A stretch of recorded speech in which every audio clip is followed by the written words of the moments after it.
At Starbound, we tell stories the human way, not with artificial voices or AI slop. I mean, in the end, what's HFY without humanity? Subscribe to keep it this way. My name is the Voice Ogre, and let's begin. Professor Vrognib's two head tentacles were rigid, gripping tightly against his own ears in an act of self-punishment. When he'd taken the class on a field trip to a death world, he never imagined they would get lost. Looking back, his decision to make the students leave all their tech behind was beyond foolish. So utterly stupid that his own speech about reconnecting with nature now echoed in his mind, filling him with nausea and nearly making him throw up. Professor, are you okay?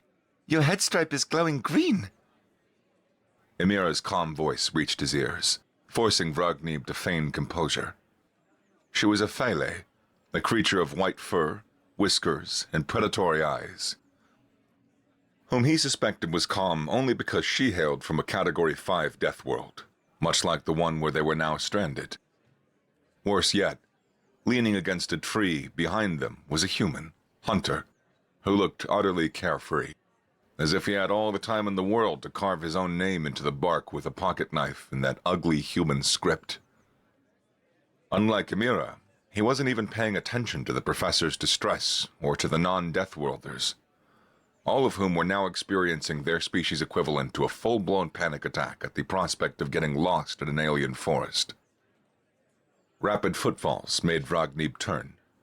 Graco, one of his avian students, approached at an alarming pace, his yellow and blue plumage bristling in acute stress. The long-beaked student's crest feather stood completely upright, and his taloned feet kicked up small clouds of dirt with each frantic step. Behind him came two others of his species, their feathers similarly ruffled, one predominantly blue with streaks of gold, the other yellow with bands of emerald green across her wings. Professor Vrognib! Graco's voice had the high-pitched trill that his species produced when anxious. You brought your datapad, didn't you? You must have brought it. The blue-feathered student beside him bobbed his head rapidly. We're not very lost, are we? This is a lesson, right? About staying calm under pressure? The yellow female ruffled her wing feathers. You're testing us, right? Yes? Well, we're not panicking, Professor. We're perfectly calm, do you see? She spread her wings in what was meant to be casual, but the trembling in her primary feathers betrayed her. Vrognib felt his head tentacles loosen from his ears, only to droop down in defeat. He let out a long, wheezing sigh. The luminescent stripe across his forehead emitted an even deeper shade of green, the color of shame and regret among his kind. "I made a mistake," he said quietly. "A terrible, inexcusable mistake. I did not bring my datapad. I did not bring any emergency communications." He paused, his tentacles rigid. "I will pay with my career if that's what's needed. But right now, we need to remain calm and find a way to survive until help arrives." The effect was immediate. Graco's legs gave out beneath him, and he sank to his knees, his wings coming up to cover his face in shocked disbelief. The other two followed suit, their long beaks pointed downward as they made soft, keening sounds of distress. Their wing feathers trembled as they pressed them against their faces, as if trying to block out reality. Vrognib felt guilt pierce through his chest as he watched them. These were his students, and he had led them into mortal danger through his own arrogance. He remained silent, his tentacles hanging limply, his stripe glowing that shameful green. Splashing footsteps drew his attention. Through the trees came 5 Akari students, their bipedal forms moving with the distinctive gait of beings who spent most of their lives in water. They were encased in environmental suits, transparent domes over their heads showing their aquatic features, while the rest of their bodies were wrapped in filtration systems. Water sloshed visibly inside the suits with each movement. Leading them was Molik, the largest male in the class. His blue skin was decorated with irregular black spots that covered his shoulders and ran down his arms, marking him as being from the deeper trenches of his homeworld. Through the transparent helmet, Vragnib could see the gill slits along Malik's neck fluttering rapidly, a sign of agitation. His large, dark eyes were fixed on the professor so intensely that it made Vragnib's tentacles curl defensively. The other 4 Akari seemed to shrink behind Malik's broad frame, huddled close together, their suits occasionally bumping. Their gill slits fluttered even more frantically, and their webbed hands pressed against their suits in gestures of anxiety. Malik stopped directly in front of Vragnib, close enough that the professor had to tilt his head back to maintain eye contact. Water sloshed in the Akari suit. Professor, Malik's voice came through the suit speakers with an edge Vragnib had never heard before. my species needs to replace our water within 3 days. The suit's batteries will last longer. The filtration will last longer, but the water itself becomes toxic to us after 3 days. We will die, Professor. Do you understand what I'm telling you? Behind him, one of the smaller Akari made a soft whimpering sound. Another pressed even closer to Malik's back, trying to hide completely. What? Malik continued, his voice dropping to dangerous quiet. Are you going to do about it? Before Vragnib could respond, Graco's voice came from where he still knelt, muffled behind his wings. There is a river close by. We heard it. The change in Malik was instantaneous and terrifying. His entire body seemed to swell with rage. Water churning violently inside his suit. A river! His voice exploded through the speakers. Do you think that we would risk infection by placing Death World water in our suits? Do you have any idea what a single microorganism from this planet could do to us? Malik! Vragnib stepped forward, his tentacles straightening with authority. Please, I am certain we will be found before you need to replace your water. The university knows our planned route. Search parties will be organized. We just need to... They'd better find us, Professor. Malik turned back to face him. They'd better find us within 2 days.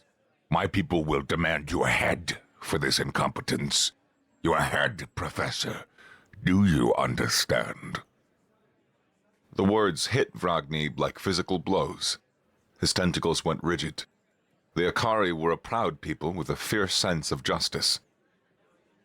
If any of these students died, his life would be forfeit, and he would deserve it.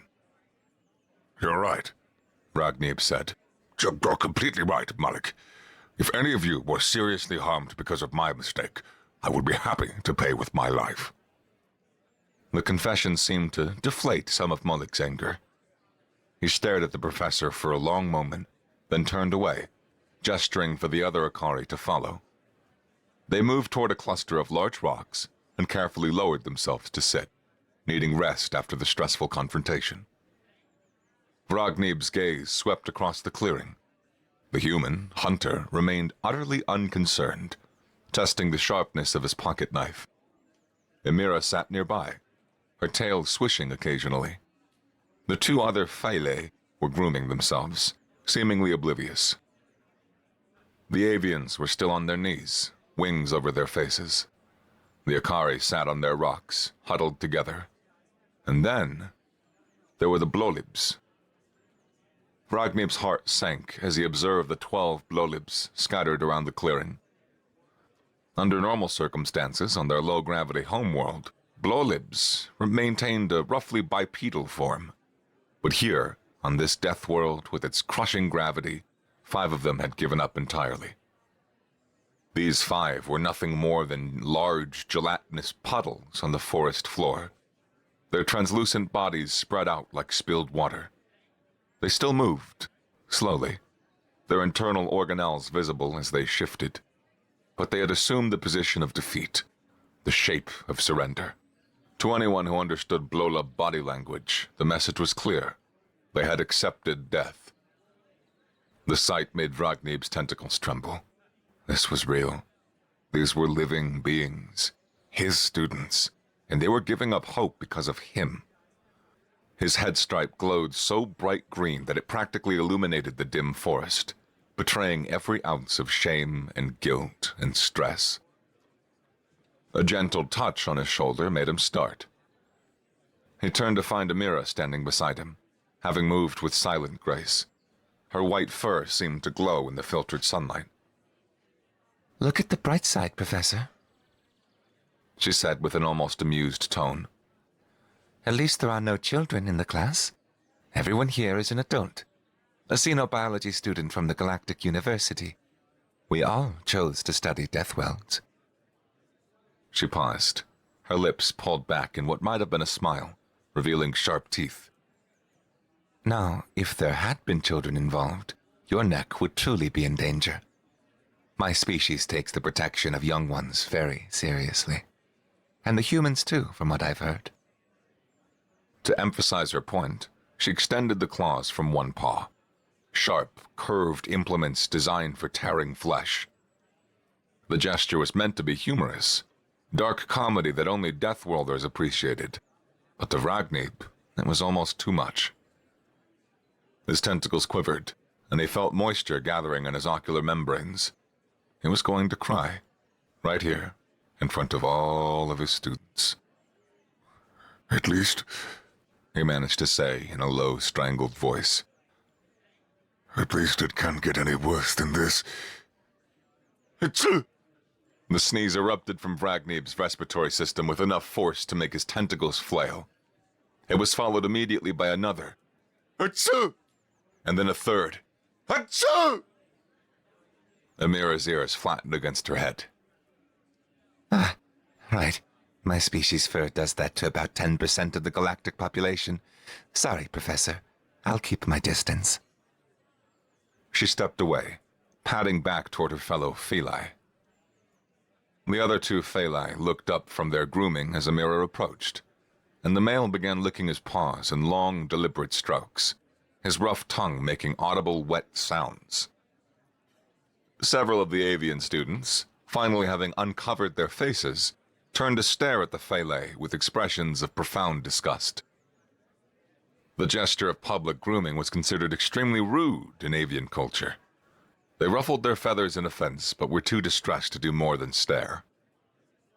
Ragnib stood alone in the center of the clearing, tentacles drooping, head stripe glowing green, eyes watering, and contemplated his situation.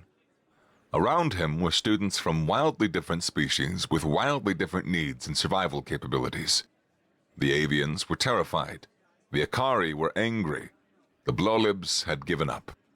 The Fele were grooming themselves inappropriately. And the human was carving his name into a tree. How were they possibly going to survive the night when this group couldn't even agree on basic courtesy, let alone the color of the sky? The sun was setting now, painting the alien sky in shades of purple. Ragnib had managed to get a hold of himself, forcing his tentacles to remain steady and his head stripe to fade to a more subdued olive tone. He had to be strong for his students. He had to project the appearance of having a plan. But right now, he was witnessing the aftermath of what had apparently been a small disagreement between the students. From what Graco had breathlessly explained, the human, Hunter, had attempted to teach the Akari and the avians how to build an improvised shelter. But things had gone wrong. Hunter had asked the Akari to assist in collecting wood, and Molek had taken offense, interpreting the request as patronizing. Then, Hunter had turned to the avians, asking if they would help gather materials from the forest.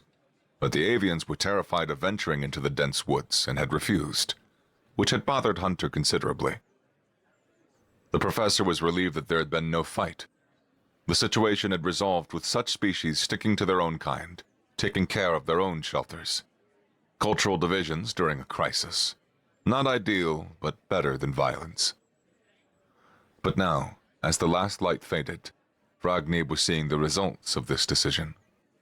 The human shelter was surprisingly impressive.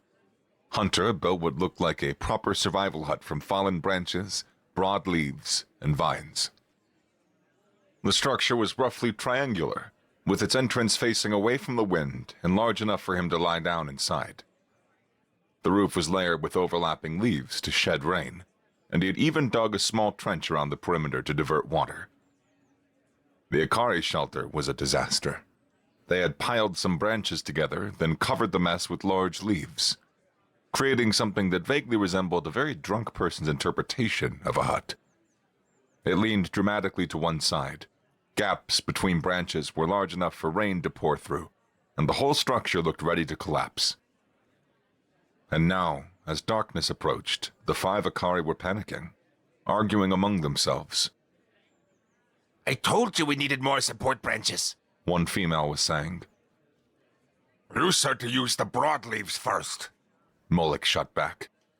That was for the roof. How are we supposed to have a roof without walls? But the Ikari looked functional compared to the avians. Graco and his companions had given up on building a shelter entirely. Instead, they had decided to train themselves to fly in this high gravity. If they could fly, they reasoned, they could roost in trees like the Fele. It had been a spectacular failure. Vragnib had watched earlier as the avians climbed onto rocks and attempted to take flight. They would spread their wings, those beautiful feathers reflecting the daylight, and they would leap into the air. And then they would immediately crash back to the ground, their wings unable to generate sufficient lift in the crushing gravity. 1 attempt, 2 attempts, dozens of attempts, each ending with an undignified tumble into the dirt. All they had accomplished was exhausting themselves, burning through precious calories, confirming what the professor could have told them. Their wing-loading ratio was completely insufficient for this gravity level. Now they stood in a small, dejected cluster, their feathers drooping, and they were staring with undisguised envy at the 3 Fele. Amira and her companions had never bothered with shelters. They simply climbed the largest tree in the clearing without effort, their retractable claws finding purchase in the bark as they ascended 30 feet in seconds. Now they sat on thick branches, perfectly balanced, their tails hanging down or wrapped around the wood. The male Fele was licking his paw again. The female was grooming her tail. And Amira sat with her back against the trunk, eyes half closed, looking completely comfortable. Vragnib felt his assessment of Deathworlders shifting. In his normal classes, he maintained a certain prejudice against Deathworlder species. They were often brash, reckless, willing to take risks that made his tentacles curl. But here, now, he was profoundly glad for them. The human was getting ready to rest in his well-built hut. Amira and her kind were just handling it. No panic, no desperation, just casually adapting. They weren't making trouble. They were simply taking care of it themselves. As for himself, Vragnib had spent the day using local rocks to construct a shelter for the Blolibs. The gelatinous beings were the most sensitive students, the ones who needed the most protection. But they also had one incredible advantage. They could change their shapes and squeeze themselves into remarkably small openings. This meant Vragnib didn't need to build a large structure with a proper entrance. Instead, he had stacked rocks to create multiple small crevices and gaps, forming a shelter that was essentially a collection of protective rocks. The Blolibs had oozed their way into these spaces, their gelatinous bodies flowing like water through the gaps. Those who had given up earlier had been coaxed back into semi-solid forms by their companions and guided to the shelter. As darkness settled, Vragnib made his rounds, checking on each group. He approached the avians first. Graco looked up as the professor drew near, his feathers still drooping. Professor? Graco began, his voice filled with that high-pitched trill of anxiety. We don't have a shelter. We tried to fly, but we can't, and... I know. Vragnib interrupted gently. Would you like to stay with me in the Blolibs tonight? It will be cramped, but at least you'll be out of the elements. The relief on the avians' faces was immediate. All 3 bobbed their heads rapidly. Yes, please, Professor. Thank you. We promise that we won't take up too much space. We can tuck our wings in very tightly. Go and settle in then. Carefully, so you don't disturb the Blolibs. He watched as the 3 avians made their way to the rock shelter, folding their wings and ducking to squeeze through the gaps. Next, he approached the Ikari. Their failed shelter looked even worse in the glowing darkness, and they were still arguing, though their voices had taken on a defeated quality. "Excuse me," Frognib said. They turned to look at him, water sloshing in their suits. "I suggest you stop fighting and try to cooperate. Use what you've managed to build. It's not ideal, but if you work together to reinforce it, you might be able to make it functional." Moloch's large eyes fixed on him through the transparent helmet. The large Ikari simply turned away, his spotted hands clenching. "Take care of your own business, Professor," Moloch said, his voice tired rather than angry. "We will handle our own shelter." It wasn't acceptance of help, but at least it wasn't hostility. Vragnib decided to take it as a small victory. The tree where the Fele rested was next. Vragnib stood at the base and looked up, craning his neck to see them in the branches above. "Are you three doing all right up there?" He called out. Amira's voice drifted down, sounding almost lazy. Oh, we're great, Professor. This is actually kind of fun. It reminds me of being a kid back home. We used to climb trees in my settlement. The male Fele added. The bark on these trees is perfect for our claws. Very comfortable. We might just sleep up here every night. The female chimed in. Vragnib felt his tentacles relax slightly. "All right. Let me know if you need anything." Will do, Professor. Amira's tail whipped over the edge of the branch, the tip curling in a wave. Finally, Vragnib made his way to the human shelter. Hunter had finished his preparations and was now sitting at the entrance, the pocket knife still in his hands. "Hunter," Vragnib said, approaching cautiously. "Are you okay with spending the night alone? You're the only one of your species in the class. I can make room." I'm fine, Professor. Hunter interrupted, his voice flat. I've camped alone before. It's actually easier than camping with others. It's less noise, less to coordinate. He paused, then added, I'm going to keep watch for a while. Try to get a fire going. Might take a few hours of testing different materials, but, I'll get it eventually. A fire? The thought hadn't even occurred to Vragnib. Fire meant warmth, light, a way to purify water, cook food, ward off predators. "That would be very good if you succeeded," Vragnib found himself saying, to his own surprise. "Thank you, Hunter." The human nodded. No problem, Professor. As Vragnib walked back to his own shelter, he felt something shift in his perception of Death Wielders. He had always maintained a certain distance from them in his classes, treating them as interesting specimens, but not quite as equals. But here, now, he found himself respecting them a bit. The humans' competence, Amira's calm presence, their ability to handle themselves without creating additional problems. It was more than he had expected, and it was exactly what they all needed to survive. He squeezed through the gaps in the rock shelter, careful not to step on any blowlibs who had spread themselves across the floor like living carpets. The avians had tucked themselves into corners, wings folded tightly. In the darkness, someone's feathers brushed against Vragnib's face, and he heard Graco whisper an apology. That was cramped, uncomfortable, nothing like his quarters at the university. But they were together, and they were as safe as he could make them, and perhaps that was enough for tonight. Exhaustion pulled at every part of Vragnib's body. The night had been long, perhaps the longest of his life, and sleep had been nearly impossible. The Blawlibs, for all of their quietness, had created what he could only describe as a negative field of hopelessness. It wasn't anything measurable, but the psychological weight of being surrounded by beings who had accepted death was crushing. Their despair seemed to seep into the air. And the avians were unbearable.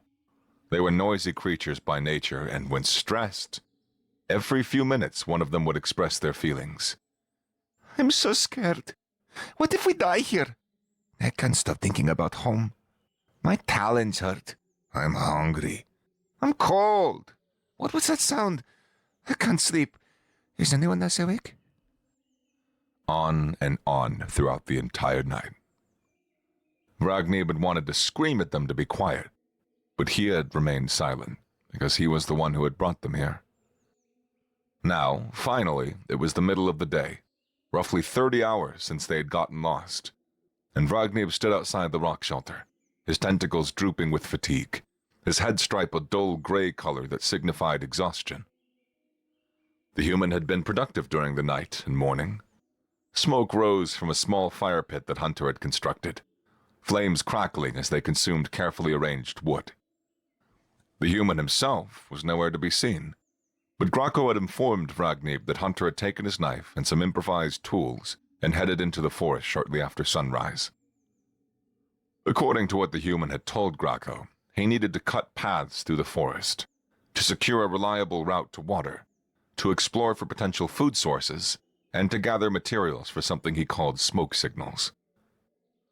Hunter believed that creating large plumes of smoke in specific patterns would make their location more visible to rescue teams. Ragnib found himself not particularly worried about the human. Hunter had proven himself capable, resourceful, and seemingly immune to panic. If anyone could handle trekking through a dangerous alien forest alone, it was him. The same could not be said for the Fele.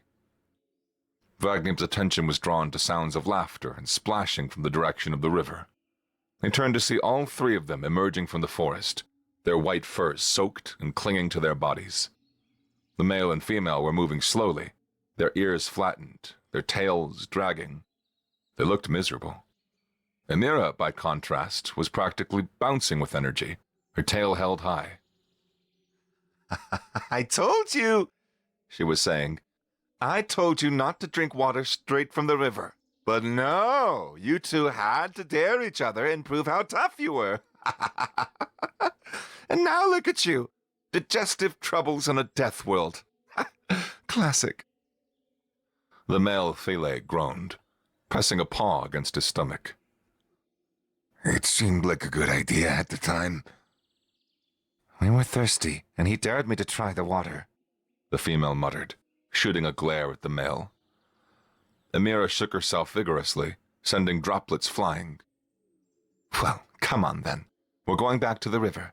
I'm hungry, and you two are going to help me catch fish whether your stomachs hurt or not. Consider it punishment for being idiots. She grabbed both of them by their scruffs and began dragging them back toward the forest. We'll use our claws like we're supposed to. Show these soft-worlders how real predators eat. Ragnib watched them disappear into the trees, his tentacles curling with worry. Their reckless behavior was concerning, but what worried him more was how it unsettled the other students. He had overheard some of the Akari talking earlier. Why would they drink water straight from the river when the human just made fire? Don't they understand contamination? Basic survival rules? The avians were similarly baffled. None of them were desperate enough yet to drink water from this death world. They still had small supplies, but if that ran out, they had agreed they would ask the human to use the fire to boil water first. The idea of drinking it directly, like those crazy furballs, was incomprehensible. Ragnib understood their confusion. It was the fundamental disconnect between Deathworlders and everyone else. Deathworlders had immune systems that could handle contamination that would kill other species within hours. What looked like recklessness to a civilized species was just normal behavior to them. He shook his head, trying to clear away the fatigue. The Akari and the avians needed to work together. Yesterday's conflict had been counterproductive. He found both groups near their respective failed shelters. The Akari were attempting to reinforce their structure, while the avians sat in dejected silence. Everyone, Ragnib called out, using his most authoritative professor voice. I need you all to listen to me. The students turned to face him. Molek crossed his spotted arms, water sloshing in his suit. Graco's crest feathers rose slightly. You need to work together. Vragnib continued. You need to replicate what the human built. I know there was conflict yesterday. I know that pride was wounded. But you all must accept reality and recognize that your approach was wrong. When Hunter returns, you will apologize and ask him to teach you properly. The reaction was immediate resistance. Molek's eyes narrowed. We don't need. You absolutely do need. Vragnib interrupted, his tentacles stiffening. Look at your shelter, Molek. Look at it honestly. Will it survive the wind? Will it keep you safe if the temperature drops? One of the smaller Ikari spoke up timidly. He's right, Molek. It's terrible. We did a terrible job. Graco ruffled his feathers. And we did even worse. We didn't build anything at all. There was a long silence. The two groups looked at each other, pride warring with practicality. Finally, Molek let out a long breath that bubbled through the water in his suit. We'll think about it, he said grudgingly. It wasn't agreement, but it was better than outright refusal. Vragnib decided to take it as progress. By the time night fell on their second day, Vragnib felt a small trace of hope beginning to grow in his chest. The Ikari shelter was nearly as good as the one the human had built. They had swallowed their pride sometime in the afternoon and approached Hunter when he returned. The apology had been awkward and stiff, with Molek clearly forcing out each word. But Hunter had accepted it with a simple nod and immediately began teaching them. Under his guidance, they had torn down their original disaster and rebuilt from scratch. The human had shown them how to select the right branches for support, how to weave smaller sticks together for walls, how to layer leaves to improve the roof. The Ikari, once their pride was set aside, had proven to be quick learners. Now their shelter stood solid and square, looking almost identical to Hunter's own hut. The avian shelter was functional, barely. Even with the human helping them, the avians had struggled. They were nervous in the forest, jumping at every sound, and their taloned feet weren't well suited to carrying heavy materials. What they had eventually created was a mess that somehow worked. It was lopsided, with gaps in the walls that probably shouldn't exist, but didn't seem to compromise the structure. The roof was layered so thick with leaves that it looked like a small hill of vegetation. But it was shelter, and the avians were proud of it. Vragnib returned to his own shelter feeling somewhat optimistic. He was just settling in when Blue, one of the Blolibs who had regained semi-solid form, oozed over to him. Professor? Blue's voice was soft. The Phalai and the human are talking, and they're not in the trees. That's strange, isn't it? Vragnib's tentacles perked up. He carefully extracted himself from the shelter and looked toward where Blue was indicating. Indeed, all three Phalai were standing near the human's fire, and there seemed to be some sort of negotiation taking place. Emira was holding something, several large fish, already gutted and cleaned. Hunter was gesturing to the fire, then to the fish, then holding up fingers in what looked like counting. This was a trade. The Phalai had spent the day fishing, but they had no fire of their own, and while they could eat the fish raw, cooking would make it safer and more nutritious. The human had fire, but hadn't had the time to hunt or gather food. He'd spent all day cutting paths, gathering materials for smoke signals, and helping the others. They needed each other. Vragnib watched as the negotiation concluded. Emira handed over several fish to Hunter, keeping a few for herself and her companions. The human accepted with a nod, then gestured for the Phalai to sit by the fire. They settled down, and within minutes they were all laughing together. Hunter placed the fish on flat stones near the fire, the flesh sizzling, the smell of cooking food wafting across the clearing, and Vragnib saw several students from other shelters poke their heads out. Should we ask for some food? Blue whispered beside him. Vragnib considered it. The fish smelled incredible, and they were all hungry, but there appeared to be very little, barely enough for the human and the three Phalai. And Hunter had already helped so much during the day. He deserved to eat without being asked to share. Perhaps tomorrow, Vragnib said quietly. The human didn't have time to find food today, because he was helping everyone else. Let him eat in peace tonight. There was another consideration, too. The Ikari and the avians were herbivores. The sight of predators eating cooked fish might make them uncomfortable. Blue oozed back into the shelter. Ragnib took one last look at the scene by the fire. 4 Deathworlders sharing a meal, their laughter carrying through the night air, and he felt something complex stir in his chest. Then he retreated to his shelter, and for the first time since they'd gotten lost, managed to fall asleep without his tentacles gripping his ears in punishment. The 3rd day was the one Ragnib had been the most worried about. It was the deadline.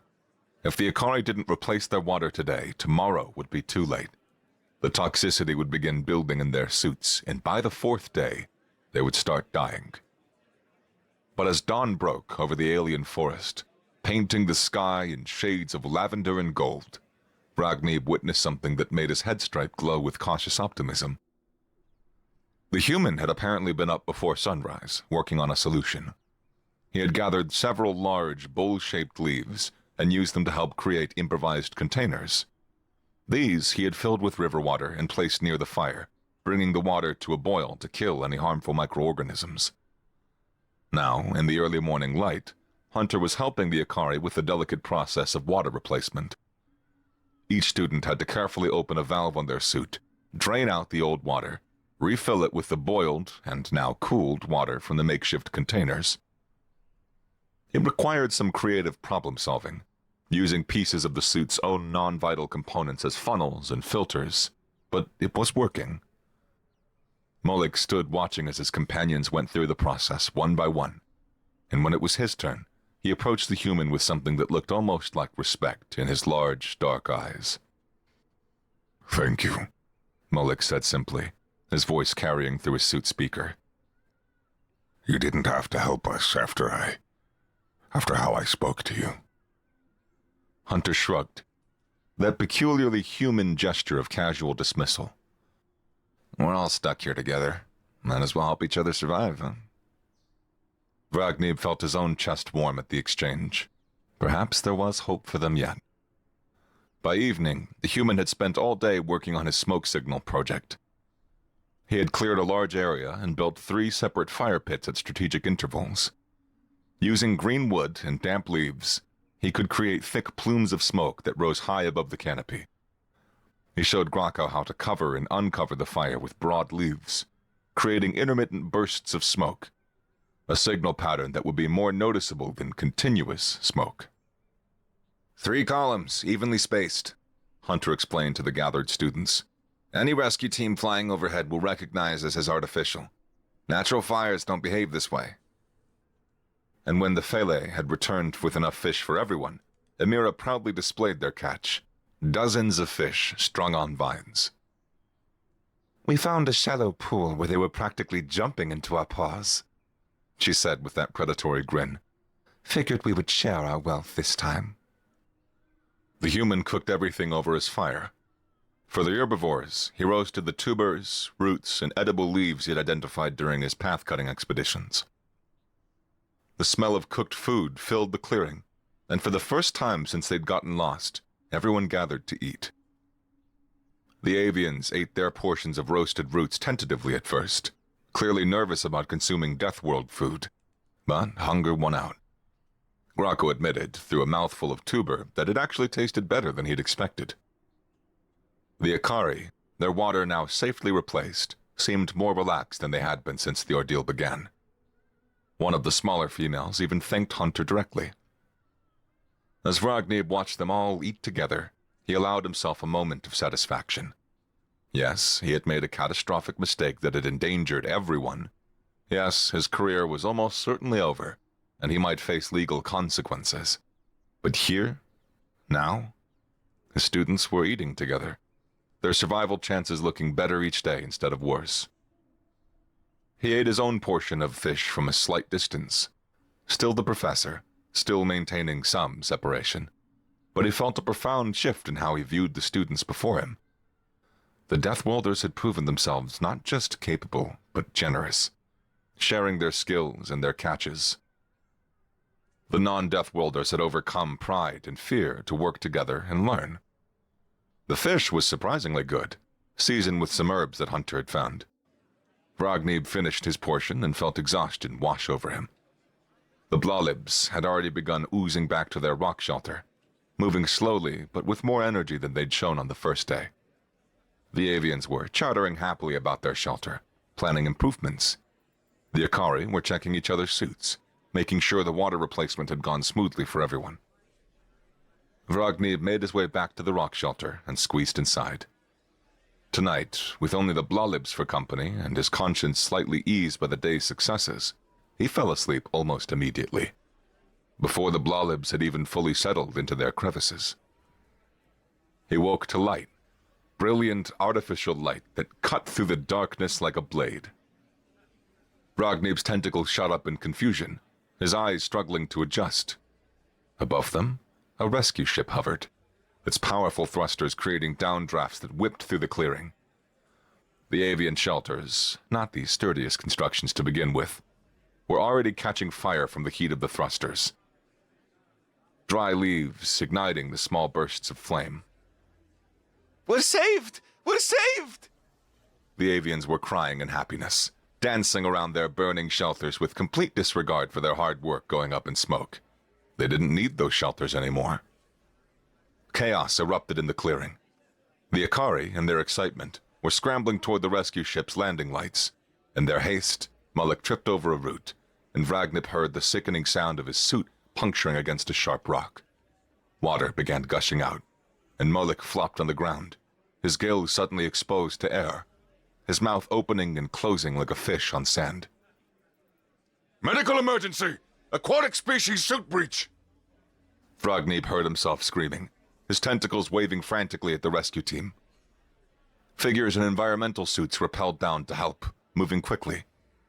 Two of them immediately attended to Mullik, wrapping him in an emergency membrane while the third prepared a portable tank.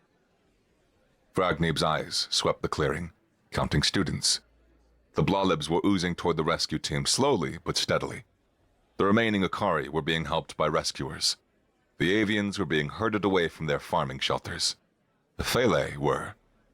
Two of them were there, but where was Amira? Vragneb's head whipped around and caught a glimpse of white fur emerging from the human's hut. Amira slipped out quickly, stretching as if she'd just woken up from a pleasant nap, and casually made her way over to where her two companions were descending from their tree. All three of them wore expressions of studied innocence. The human emerged from his hut moments later, looking slightly disheveled but unconcerned. Vragneb felt his head stripe pulse with a complex mixture of emotions. Relief, embarrassment, knowing certainty. But what happened in the forest would stay in the forest. A rescue coordinator approached him, scanner in hand. Professor Vragneb, are you injured? Do you need medical attention? No, I'm fine. Please check on my students first, especially the Akari male. His suit breached. And the Blawlibs need low-gravity chambers immediately. The avians should be checked for exhaustion and malnutrition.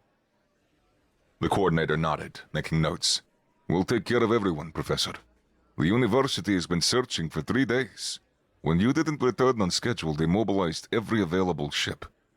He paused, his expression becoming more serious. There will be an inquiry, of course. The Chancellor wants a full report. Yes, of course. Vragneb said quietly, his tentacles drooping. I accept full responsibility for what happened. As the rescue team gathered the students and began loading them onto the ship, Vragneb did one final count. The Akari, all 5 alive, Mullik breathing water again in his emergency tank, looking shaken but stable. The avians, all 3 accounted for, chattering excitedly about their adventure. The Blawlibs, all 12 oozing into the low-gravity transport chambers. The Phalei, all 3 looking refreshed and completely unbothered. The human, standing calmly, helping rescuers pack equipment. Everyone alive. Everyone well enough to travel. His career was over. He would face the inquiry, accept whatever punishment the university and the Akari government deemed appropriate. He deserved it for his catastrophic lapse in judgment. But thanks to the humans' resourcefulness, the paths he'd cut, the huts he'd built, the smoke signals he'd created, the fire he'd maintained, and thanks to his students' efforts to work together despite their differences, Vragnib might only lose his job instead of facing legal consequences for negligent behavior. As he boarded the rescue ship, taking one last look at the clearing where they'd spent 3 desperate days, Vragnib felt his tentacles relax slightly. The smoke signal fires still burned below, their plumes rising into the dawn sky. They had survived. Against the odds, despite his failure, they had all survived. And perhaps he had learned something about Deathworlders that no classroom could have taught him.